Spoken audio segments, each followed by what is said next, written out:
RoadWorm. Hello, I am Mr. Echo. Oh, hey man, what's new? Hey there, old buddy, old pal. Hey, listen, when are you gonna unshrink me, huh? Yeah, I've been meaning to get around to that, man, but like, seriously, it's hard. I can't figure it out. Really? So you can figure out how to shrink matter, but you can't unshrink me? I can't live in your house like a parasite. But you like this, right? This is cool. Yeah, it was real cool when you catapulted me into your TV. Whatever. Listen, you wanna get high? Sure. Why, you got something? Yeah, I got this new technique. Just put me on the back of your neck and, trust me.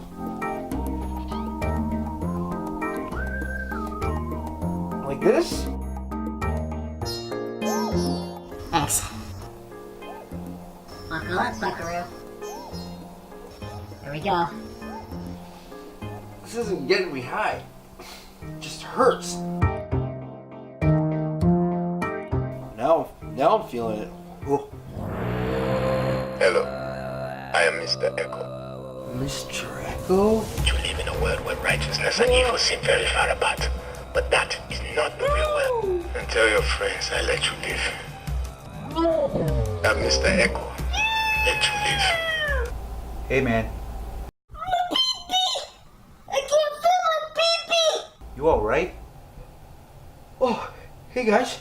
Well, we were just wondering if you wanted to watch Brain Damage, but it seems like you already did. Yeah, sounds good.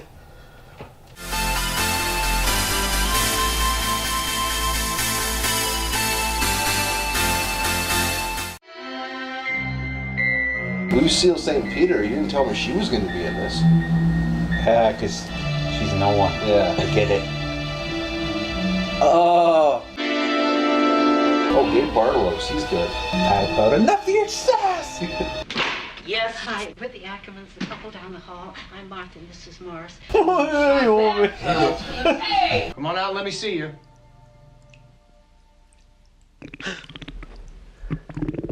He just himself. Oh, it's already in him.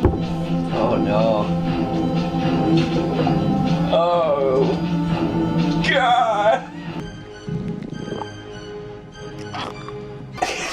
This is smiling after it closes. It's Barbara. We have a date tonight, remember? Oh, yeah, sure. I'll be right out.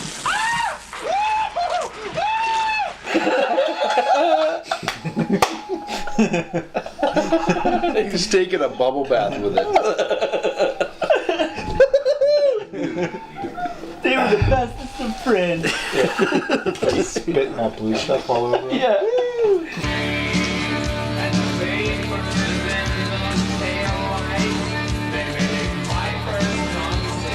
Why is it lingering on this guy?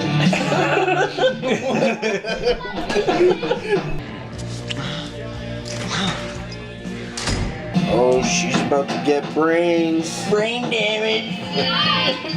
I don't remember where I went or who I met or what I did. All I remember is feeling something sticky in my pants and then finding them covered in blood. Not my blood. Yeah, but when it comes to blood in my underwear, I want to know how it got there. You're mine now, Brian. I own you.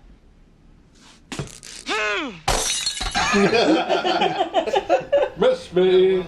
Yeah, that's a swell idea. Let's go up to 33rd Street and get us some hookers. Get ourselves a car and pile them in. Boy, oh boy, I could eat 1,000,000 of them tonight. Jesus, Murphy. Ready to beg for it, Brian? Ready to crawl across the floor and plead for my juice?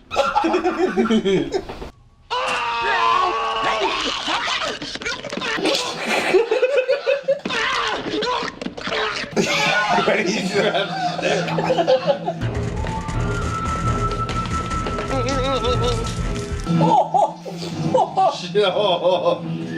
Imagine seeing that in the stall next to you. Like, Oh man, what'd you eat?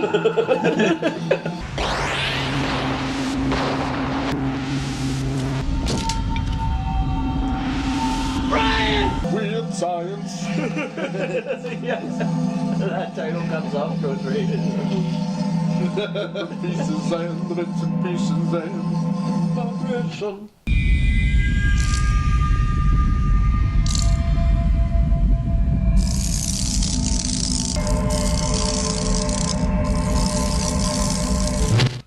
Huh. Really? That's how you're gonna end it? Okay. All right. That was Brain Damage. So I am familiar with the director, Frank Henenlotter. Right.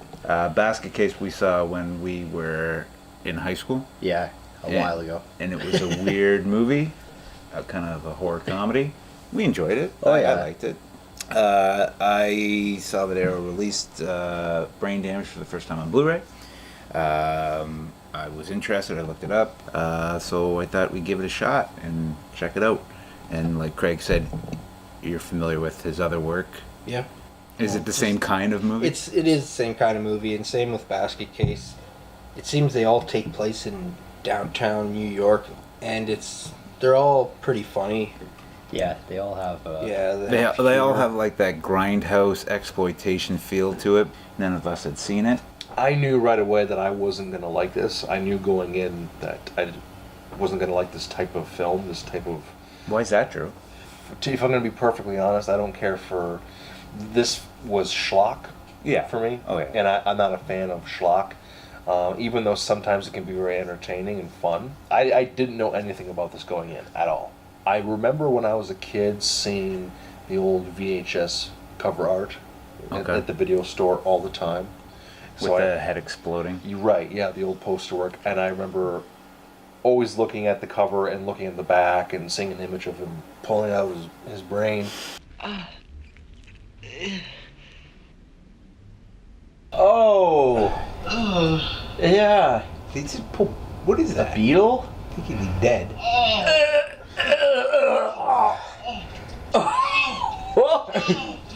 Whoa! And I remember thinking to myself, that's gross. I don't ever want to see this movie ever in my life.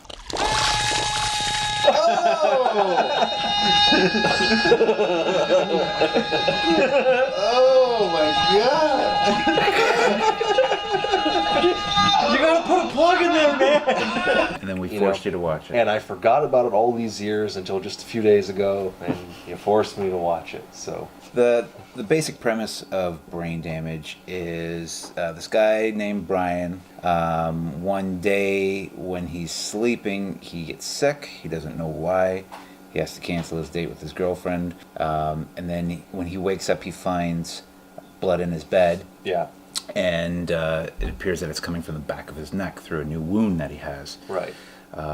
And right away you find out, or fairly early after the initial hallucination, you find out that the cause of it is this blue wormy monster. This little parasite. Yeah, it's like a slug Right. with little eyeballs And a big little brain. and a little brain on its head and Yeah. a big mouth. Hi. Oh god, it talks.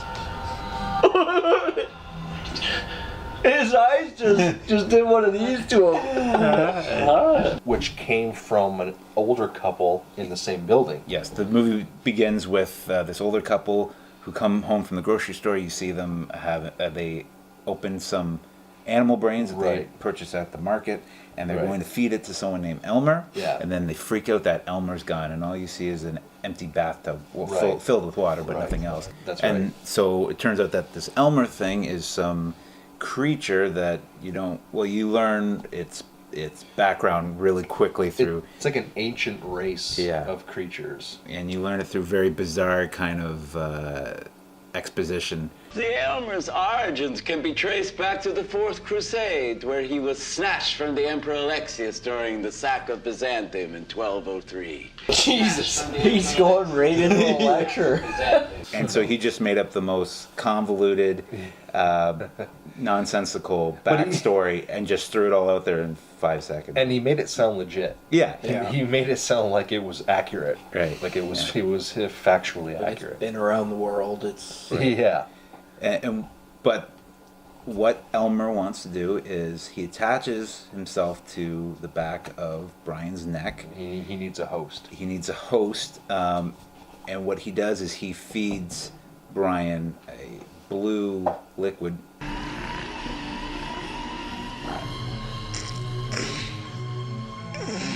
I like how he just lets him do this.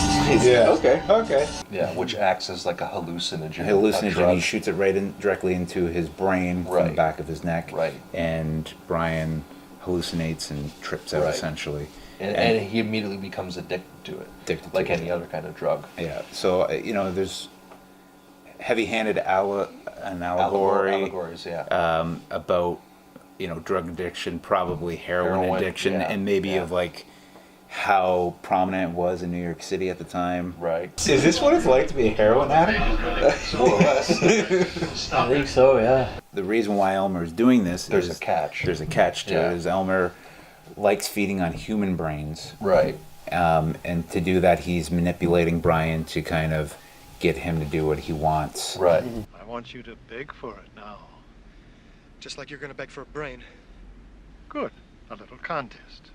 I don't get a brain, you don't get my juice. You don't get my juice. Just say. Oh, I love it. So he can feast on human brains. It Right. makes him stronger. Right. Whereas the previous owners were feeding him animal brains to kind of keep him in line, keep him in control, but Right. at the same time getting their kick of his blue liquid substance. Right. I need his juice. He needs the brains. He needs the brains, and I need the juice. I don't want it to be you. I just want some juice. I don't know. I don't know what the was going on, but I was along for the ride, and I thought it was entertaining. I love the voice of Elmer. Oh yeah. It was done by... I was so happy that he could even talk. I didn't think that was going to happen. As soon as he speaks his first Hi, words. Brian. Hey, Brian. Hi, Brian. Hi, hello, Brian. How are you? How you doing? Oh, Brian. He sang a song and everything. Yeah. He had a great voice on him. Like an old 20s jingle. Yeah. 1930s, 20s. Yeah, something like that. Singer. Who was the voice? Did You know what? It was uncredited, but apparently he is a narrator. He was a narrator or really? something back in the day. Because it sounds very familiar. Yeah, but I looked him up, and nothing that he'd done I was familiar with. But yeah, and most of the cast is unrecognizable. People who I know the girlfriend. This was her only role that she'd ever done. And then there's other characters that pop up through the movie that the only other time you see them is in like Frankenhooker. Hey, Did you hear? what's his face? Zorn?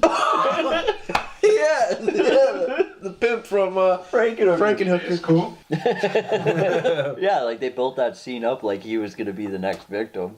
Yeah, And then he just disappears like... Oh god. So what was the point of the shower then? Yeah, really. There was no point to it. He just wanted to show off his ass. I was going to say that, show off a jacked guy. Yeah, the animatronics I thought were pretty good for what it was. I'm sure it was a low budget film. I was expecting a lot worse. Yeah. But it was like a crazy Muppet. Like just a deranged Muppet. Yeah. And it was goofy. Yeah. And the movements were goofy, but it worked well with the voice and kind of the attitude of the film. It was very articulate for what it was. Yeah. The eyes were priceless. Yeah, but it's funny. Like I was expecting so much more. Like because the mouth opened so wide, I thought the whole thing was gonna latch on his neck, and then you just see this little. Well, needle. they're setting up that this thing can probably do some damage if it were to attack you, and you find out obviously later that it can. Yeah. So this is Frank Henenlotter's. I keep forgetting his name. It's okay. Henenlotter. This is his second film. Right. He did the cult classic Basket Case. Did he do Basket Case 2? He did that. He did Brain Damage, and then Basket Case 2. Frankenhooker, and then Basket Case 3 he did as well. Oh, okay. And then that was pretty much it. And then he resurfaced like 15 years later. Okay. And did some movie I'd never heard of. We should mention that there was kind of a little treat for us in here, and a little Easter egg. Yeah. Where a Which is awesome. Yeah, where a character, the main character from Basket Case, appears in a subway car and sees the main character of brain damage. And he's holding the basket with the lock on. That's right.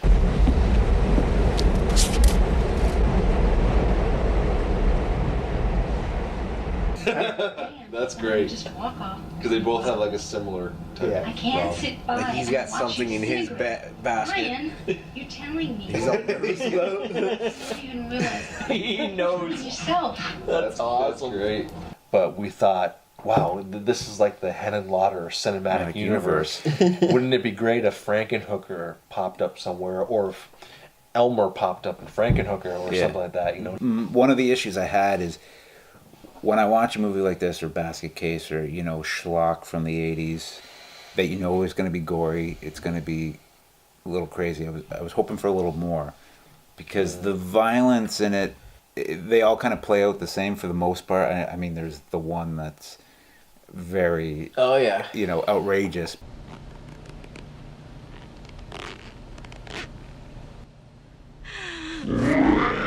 Oh! That's rude.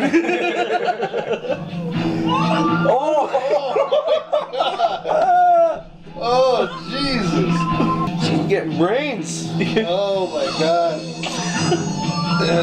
Oh. What the hell you kids doing down here? Oh, no.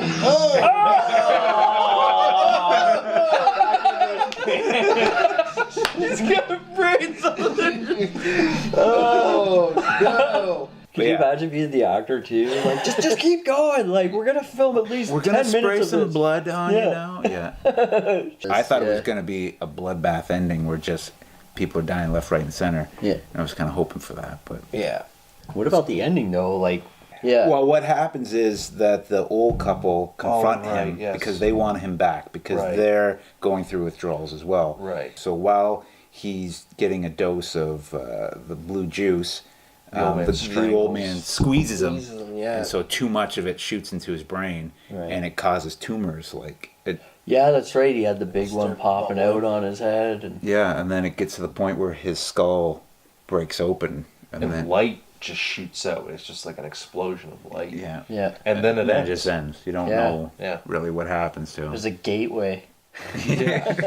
I thought he was going to turn into an Elmer himself. At the end. I thought that's what was going to happen. Maybe that's what it was alluding to. Like he he's was going to be the next Elmer. So James, how do you think it compares to like Basket Case? Would you prefer this- more? I would probably prefer more Basket Case. Oh, yeah? If I had to come to it. Why is that?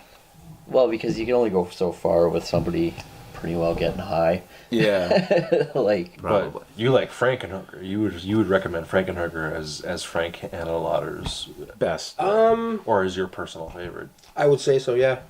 Why is that? Compared to this or Basket Case, would you say it's the most outrageous? It is the most outrageous. Because I Yeah, agree with and him. Like, if I had to compare Frankenhooker, this, and Basket Case, like, I'd be with Frankenhooker. Oh yeah. Oh, it's great. Yeah. Oh yeah, it's comical. It's so Colorful. Yeah, it's colorful. It's different. Yeah. But yeah, Frankenhooker. Yeah, that's a very entertaining Maybe film. we'll get to that. We should. Yeah. Yeah, we all know where this is going. We all know where this is going. Give me this.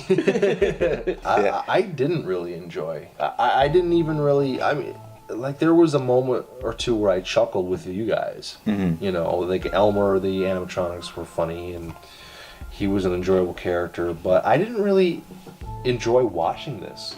Like not like I did House or Suspiria or even Sleepaway Camp. Yeah. Like I know I didn't like Sleepaway Camp, but I enjoyed the experience of watching it with you guys. Whereas this, I didn't enjoy it as much. It was too schlocky for me. If I hadn't seen it with you guys, I probably never would have saw it. Right. Kind of wish that was the case, but you know, whatever. But yeah, no, there's not much for me to say, so I'll just keep it straight. It's a roadkill. I'm gonna have to give it right on. Oh, right on. It's a fun movie, you know, if you're into schlocky, silly fart humor. Mm-hmm.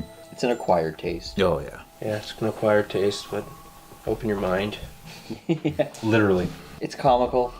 I give it a right on for the scene in the subway. I like the cameo crossover stuff. Oh yeah, that sold it for you. Yeah. As soon as that happened, yeah, that was me. I'll probably be in the middle ground between you guys. I think it's a meh. I kind of knew what I was getting into, having seen Basket Case prior to, but I wish it was a little more outrageous, and I wish he pushed the gore and the comedy a little more, because there are, it slows down. There are some, I would say, boring scenes. It's very small screen time is spent on his actual hallucinations. And when they do show it, it's really cool. They use some innovative effects, especially probably being very low budget, but I wish they would have focused more on that element. That, for those reasons, I give it a meh. Yeah, right on. Brain damage. Like and subscribe to RoadWorm Entertainments. Watch and stay tuned for more Roadkill review episodes. Leave a comment, share, subscribe. If there's something you want for us to watch, let us know. We'll see you guys on the next one.